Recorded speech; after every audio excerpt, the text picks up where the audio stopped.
എല്ലാവർക്കും നമസ്കാരം. അപ്പോൾ നമ്മുടെ ഈ വീഡിയോയിലെ ചർച്ചാ വിഷയം എന്നുള്ളത് പ്രമേഹമുള്ളവരിൽ കണ്ടുവരുന്ന ലൈംഗിക പ്രശ്നങ്ങളെ കുറിച്ചാണ്.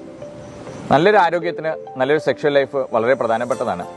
പ്രമേഹമുള്ള 20 തൊട്ട് 30% കൂടുതലുള്ള പുരുഷന്മാരിലും സ്ത്രീകളിലും പല ലൈംഗിക പ്രശ്നങ്ങൾ കാണാറുണ്ട്. പുരുഷന്മാരിൽ പ്രധാനപ്പെട്ട ഒരു വിഷയം എന്നുള്ളത് ഉദാഹരണക്കുറവാണ്. അതിന് ഏറ്റവും പ്രധാനപ്പെട്ട ഒരു വിഷയം അനിയന്ത്രിതമായ പ്രമേഹം തന്നെയാണ്. അതുമൂലം പലപ്പോഴും ക്ഷീണം, പിന്നെ വെയിറ്റ് കുറയുക, ഇങ്ങനത്തെ പ്രശ്നങ്ങൾ കാണാറുണ്ട്.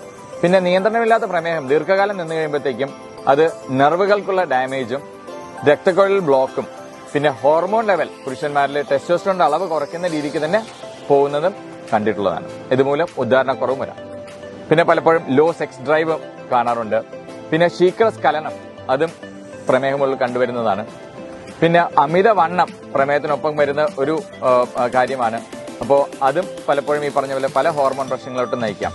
അപ്പോൾ നല്ലൊരു സെക്ഷൽ ജീവിതത്തിന് പ്രധാനപ്പെട്ട വിഷയത്തിൽ ഒന്ന് പ്രമേഹം നിയന്ത്രിക്കുക, അമിതവണ്ണമുള്ളവർ വണ്ണം കുറയ്ക്കുക, പിന്നെ മദ്യപാനം പുകവലി ഒഴിവാക്കുക. നിങ്ങളുടെ